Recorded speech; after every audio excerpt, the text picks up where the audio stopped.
Bismillahirrahmanirrahim. Alhamdulillahi rabbil alamin.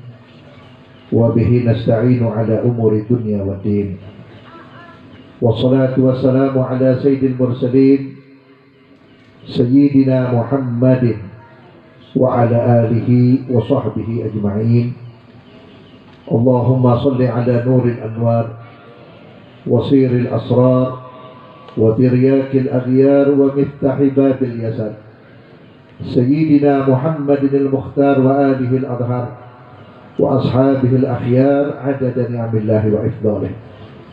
Alhamdulillah, kita masih diberi kesempatan oleh Allah Subhanahu wa ta'ala untuk menemui satu bulan mulia yang tadi disampaikan oleh Kiai Haji Abdul Rahman, merupakan bulan-bulan yang diistimewakan oleh Allah, yaitu bulan Rajab.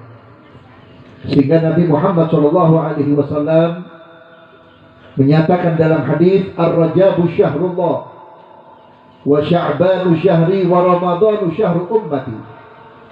Bulan Rajab adalah bulannya Allah, bulan Sya'ban adalah bulanku, bulan Ramadan adalah bulannya umatku.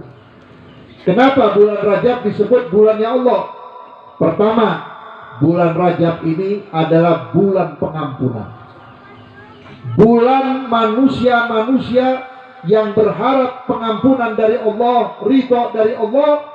Di sini kesempatan buat kita yang mau bertobat kepada Allah. Maka oleh karena itu disebutkan oleh seorang ulama yang soleh, yang arif billah, bahwa bulan Rajab ini adalah bulan untuk memperbaiki hubungan kita kepada Allah. Siapa yang kemarin meninggalkan sholat, sekarang sholat. Siapa yang kemarin belum tobat, sekarang tobat. Siapa yang kemarin punya kesalahan kepada Allah atau kepada hamba-hamba Allah, sekarang dia kembali bertobat kepada Allah. Maka oleh karena itu dianjurkan kita untuk membaca istighfar. Rabbighfirli warhamni wa tub alayya. Dianjurkan setiap bulan, setiap ba'da sholat isya dibaca 70 kali. Itu selama bulan Rajab. Kenapa? Satu sholawat bisa merobek-robek catatan dosa kita. Siapa yang merobek? Seluruh malaikat dikerahkan oleh Allah untuk merobek-robek seluruh catatan jelek kita. Kenapa? Dengan satu istighfar itu. Bagaimana kalau setiap habis sholat isya kita baca 70 kali? Di bulan Rajab ada satu peristiwa yang luar biasa, yaitu di Isra dan di Mi'rajkan junjungan kita Nabi besar Muhammad Sallallahu Alaihi Wasallam. Di situ Allah mengiklankan, di situ Allah menampilkan, di situ Allah memperlihatkan bahwa Nabi kita Muhammad adalah Nabi yang paling super, yang paling istimewa. Tidak ada Nabi yang diizinkan oleh Allah untuk bertemu dengan Allah secara langsung, tanpa hijab, tanpa perantara, tanpa dinding, tanpa ada hordeng, kecuali Nabi Muhammad SAW.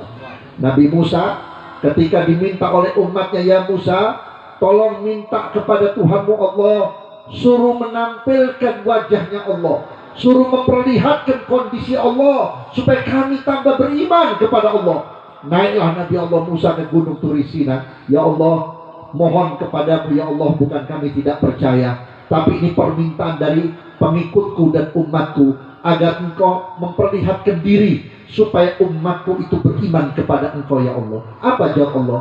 Ya Musa, jangan pun kau melihat aku lemparkan seujung jarum daripada cahayaku. Kalau kau kuat silakan, tapi kalau kau nggak kuat, aku nggak bertanggung jawab. Subhanallah, Allah percikkan cahaya Allah seujung, lebih kecil daripada ujung jarum, dilemparkan, itu gunung Turisina terbelah. Nabi Musa hampir 40 tahun pingsan di mana gunung Turisina. Umatnya sudah tidak bertahan. Itu Nabi Musa. Artinya apa? Tidak ada nabi yang diizinkan oleh Allah untuk bertemu secara langsung kepada Allah kecuali Nabi Muhammad. Malaikat Jibril ketika mengawal Nabi Muhammad dikasih batas. Ya Jibril, sampai di sini. Jangan kau melangkah. Satu langkah kau akan terbakar. Tidak akan kuat melihat cahayaku kecuali Nabi Muhammad SAW. Makanya kita bersyukur jadi umatnya Nabi Muhammad, menjadi umatnya Nabi yang paling super, menjadi umatnya Nabi yang paling dicintai oleh Tuhan Allah, mempunyai Nabi yang memiliki doa yang paling mustajab, tanpa ada doa dan perjuangan Nabi Muhammad, Allahu a'lam apa nasib kita, saudara-saudara hadirin.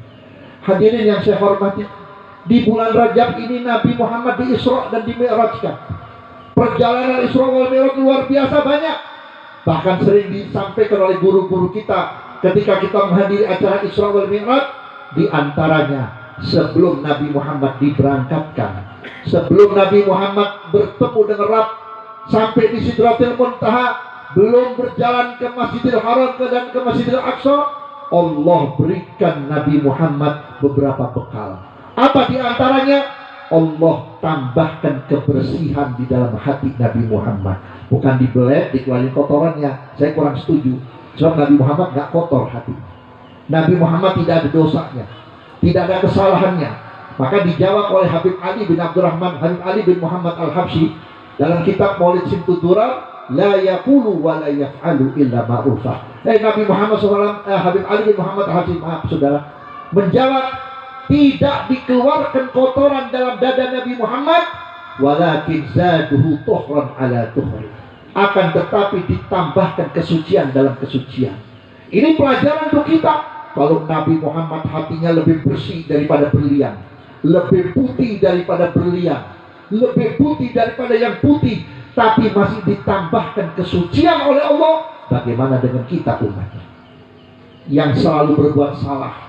Terus terang ibu-ibu, bapak-bapak, salah yang paling berat bukan di perbuatan, tapi salah yang paling berat itu ada dalam hati. Orang jahat, yang kata Ustaz Abdurrahman tadi, Pak RW bekas preman, saya yakin Pak RW insya Allah belakangan jadi Ustaz, insya Allah menjadi orang yang soleh, insya Allah menjadi umat Nabi Muhammad yang dicintai oleh Allah. Kenapa? Rusaknya badan bisa cepat dirubah, tapi yang jahat itu rusaknya hati, saudara-saudara. Sehingga Nabi menyatakan dalam hadis, laisa ummati mandu hasadin wala namimatin wala kahanatin wala ana minhu. Bukan umatku orang yang punya sifat dengki, sifat hasud, sifat iri, wala namimatin, dan juga yang suka ngadu domba, menyampaikan omongan, membuka-buka aib orang. Yang ketiga, wala kahanatin, orang yang suka main dukun-dukunan. Wa ana laisa minhu, dan aku bukan umatnya, dan aku bukan sebagian dari mereka, dan aku tidak mengakui mereka sebagai umatku. Biar dia menangis nanti di akhirat, minta syafaatku, jangan pun aku berikan syafaat, aku lihat wajahnya pun tidak. Naudzubillah. Makanya jauhkan hati kita daripada penyakit hati. Yang kedua, jauhkan kita dari adu domba, ya, suka nyampein omongan orang dan sebagainya. Yang ketiga, jangan sekali-kali main perdukunan, saudara-saudara hati. Hadirin yang saya hormati, maka oleh karena itulah pelajaran untuk kita bagaimana supaya hati kita bersih. Alhamdulillah, di dalam majlis dakwah Al-Adni ini ada pembacaan Ratib Al-Idrus. Di dalam Ratib Al-Idrus, di situ ada doa, ala ya Allah binadra minal aini rahimah tudawi kullama bi min amradin.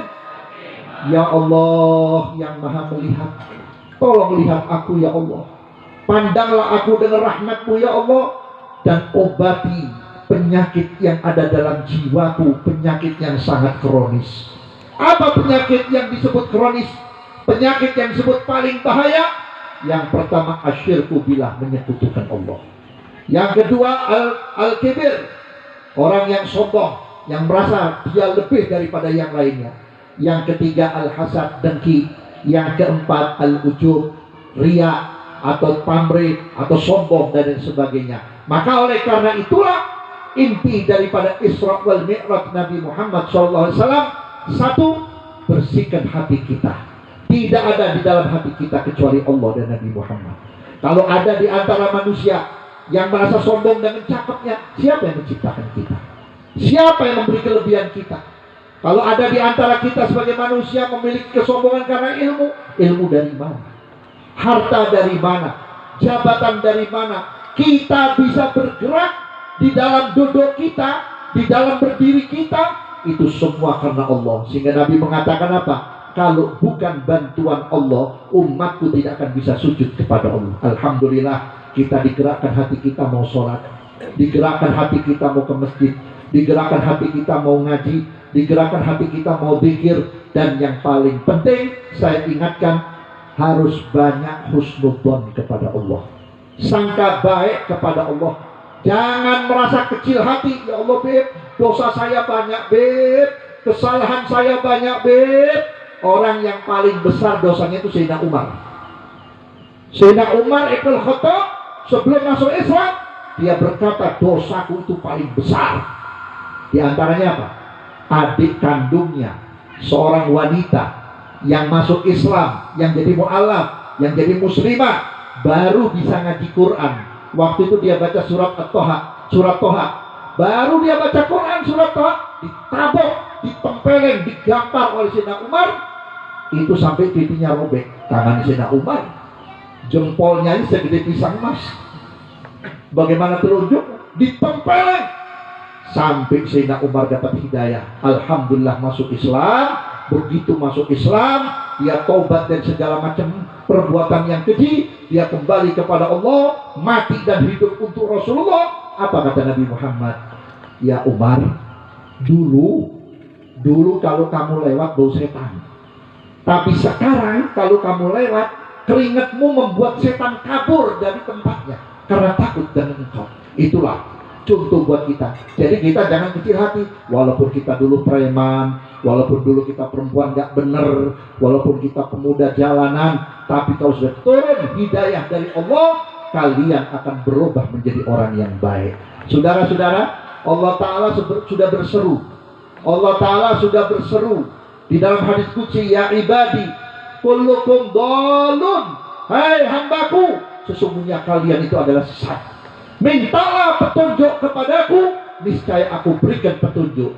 Siapa petunjuknya itu? Allah turunkan Nabi Muhammad, Allah turunkan sahabat Nabi Muhammad, Allah turunkan para tabi'in, Allah turunkan para ulama, Allah turunkan para guru. Alhamdulillah kita diberi kesempatan kenal dengan guru, sehingga itu merupakan pintu pembuka hidayah untuk kita. Siapa yang mau dapat taufik hidayah? Deketin guru-guru kita, guru-guru yang mengajarkan kita supaya kita cinta kepada Allah, cinta kepada Rasulullah, berakhlak baik, berbudi pekerti yang baik, beradab kepada siapapun, tidak merasa diri lebih baik daripada yang lainnya. Ini adalah guru-guru yang istiqomah. Mudah-mudahan guru kita Ustadz Samsul, guru-guru kita sebagai pimpinan Majelis Dakwah Al-Adni Ustadz Muhammad, Ustadz Hendi, dan guru-guru kita yang lain, Habib Thohir Al-Segar, Ustadz Irwansyah, dan Ustadz Agus, dan Ustadz Kiai Haji Abdul Rahman, menjadi guru-guru yang menjadi qudwah, menjadi tuntunan yang menuntun kita sampai kepada Nabi Muhammad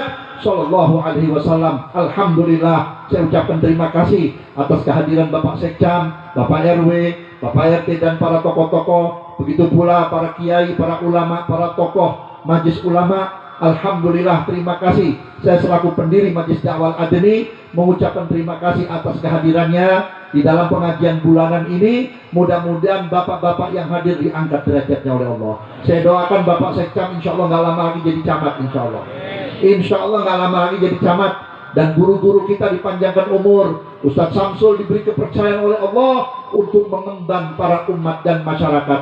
Minggu yang lalu saya hadir ke pengajian Ustadz Samsul. Saya ingatkan kepada ibu-ibu yang hadir, Bu, berterima kasihlah kepada Ustadz Samsul. Alhamdulillah anak kita nggak pakai dipesantrenin, anak kita nggak pakai dibiayain keluar uang untuk ke pesantren jauh-jauh. Alhamdulillah anak kita udah bisa baca maulid, bisa baca ratib, bisa kenal Rasulullah, berubah akhlaknya menjadi baik. Yang tadi yang melengos lihat orang tua, sekarang cium tangan, sekarang hormat kepada tetangga. Ini adalah daripada bimbingan Ustadz Samsul. Mudah-mudahan Ustadz Samsul juga dipanjangkan umur, dan mudah-mudahan majlis-majlisnya menjadi berkah. Mudah-mudahan dakwah-dakwahnya diterima, dan mudah-mudahan dakwahnya juga diterima oleh Nabi Muhammad. Saya katakan saudara, selain wajib, selain sunnah, amalan yang paling dicintai oleh Nabi Muhammad adalah dakwah. Maka antum yang hadir di Majelis Dakwah Al-Adni tidak hanya jadi kenek, tapi satu saat antum jadi supir. Maknanya apa? Antum sendiri juga punya majelis taklim. Majelis nggak usah gede-gede,